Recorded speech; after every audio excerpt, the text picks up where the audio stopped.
Greetings and welcome back to Doctor Who Revisited, the ongoing series where I go through every single Doctor Who episode and review it from 1963 all the way up to 2022. And right now I'm up to the penultimate serial from season 1 of the show, The Sensorites.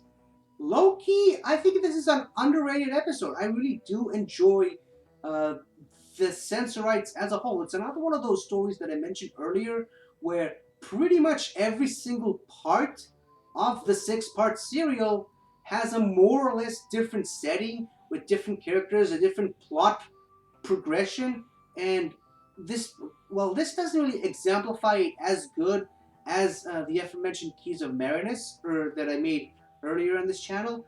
This episode really does take you on an interesting journey. Obviously, it starts out in a very claustrophobic, very dark, atmospheric first 2 episodes on the ship with these people who have been essentially terrorized by the Sensorites. And once actually the Sensorites do make their full appearance, sort of in episode 2 for the first time, by that point you're just so sold on what these people can do and what they're capable of, that their physical appearance, even though they're not really very intimidating to say the least, it really does carry a lot of weight with you. Everything that they can do, everything that they've already done, even though you haven't really seen any of that. It's very much, it's got that Jaws feel of the less you see of the monster, the more terrifying it is.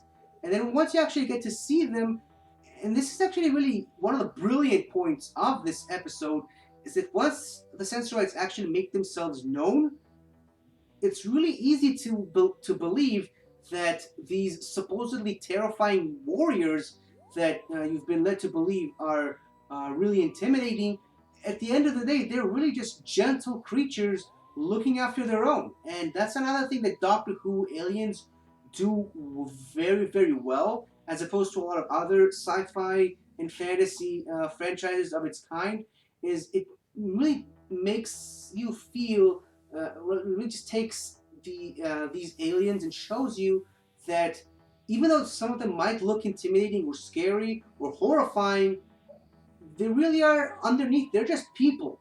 And a lot of the times, especially in Doctor Who, especially in the modern series, it was really the humans who are actually the main villains all along. They're the humans who are the real monsters. The show is really, really good at taking a mirror and showing it up to your face and showing you what the human race is and what it has become, what it can be, and what it perhaps should never be. So yeah, it's another one of that's one of the main reasons I admire this show as much as I do. Is because it's not afraid to just go ahead and show you, hey, these aliens are not really the monsters. It's us. We're the bad guys. We're really the monsters. And not a lot of other sci-fi TV shows do that, especially during that time. And something that I really noticed for the first time rewatching this episode is you actually really do get a much better sense of the class system for the Sensorites. It's one of the. That's why I love rewatching these episodes as much as I do. Is you always get to pick up on new stuff the more you rewatch them. This is the first time I actually noticed that the city administrator had that black collar around his neck, and that the warriors have these black rings and straps around their forearms. That's something that just completely went over my head. And the first 2 times I watched this serial, really all that really captured my eye was the sashes that the first elder and second elder have, because of their significance to the story and because it's so noticeable about them, that's why it really captured my eye.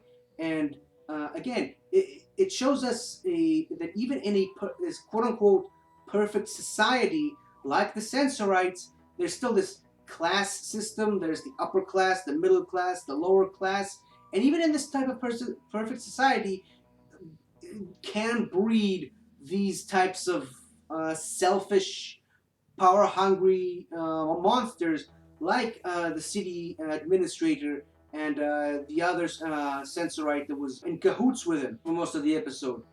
And first of all, I'll say this: the acting really, really good, especially from the guy playing the character John, which is something that I noticed only just now. and maybe it's just me, maybe I'm alone on this, the guy really does look a lot like David Tennant. At least to me. That's really my biggest takeaway from that character, is he really does look like David Tennant. But more to the point, the acting that guy did in this episode is just superb. Stellar acting. You really feel that this guy is terrified for his life, scared out of his wits, trying to protect the people he knows, mind controlled by these powerful psychic warriors. And later in the episode, the terror in his eyes when he sees the city administrator and all the evil things that he's planning. And then once they finally fix his brain, almost like a completely different character. So the range that guy, again, I apologize if I'm forgetting his name, but the acting range that guy was able to convey in this one episode is superb. It's another one of those great things about Doctor Who, is that actors in Doctor Who can convey a wide range of emotions in just a short amount of time, one particular serial. And obviously, the city administrator, not really the best villain, I'd say, but he does have that Tigana-like quality of him, of always being several steps ahead of his enemies, and always being able to outthink what his enemies would do. He's not really going at it about it the best way. He does kind of hit a lot of walls because of his single-mindedness. He's a very one-note villain, but he's a really clever villain. And even those one-note villains, when they're clever enough to outthink their opponent's next move, they can be pretty scary and pretty dangerous in their own right. And then obviously by the end it's revealed that, spoiler alert again for another 50-year-old episode, at the end it's revealed that it was actually really the humans who were the cause of all the problems all along. And this is another thing that I really do like about this episode, is that there are so many threats from all different directions, starting with obviously on the spaceship itself, the missing TARDIS lock, the city administrator trying to kill everyone, the disease, the conniving and conspiracy theories that all the other Sensorites have, the humans who are secretly in the aqueduct, and just so many really good conflicts for the Doctor to go up against. That it's one of the many reasons why it makes this episode as great as I think it is, personally. And first of all, I love that this sort of introduces the idea of the Doctor wearing a cloak. I really like that, as it really has become a pretty synonymous thing with the First Doctor's iconography, in a way. It really does. It has become, in later seasons especially, it's become a really recognizable part of the First Doctor's wardrobe. And this is kind of where it started. And even more so, it's really relevant to the plot because his original coat got ripped to shreds early in the episode, and it's become an important part of the other Sensorites' testimony, saying that he pulled a vial from his coat, which he didn't have at that time. So he says, no, he didn't pull it from his coat, he pulled it from a cloak. I'm sure of it. And then the first elder was like, no, I was here the whole time. We just gave him to that cloak. So yeah, that the way they made that part of the Doctor's wardrobe an essential part of the plot, I really did appreciate it, and I really did like it. So yeah, really not much to say about this 6-part serial, other than I really like it, and I think it really does get overlooked a lot when people talk about their favorite episodes, especially from this particular era of Doctor Who. This is another one for the books. I really like most episodes of this season.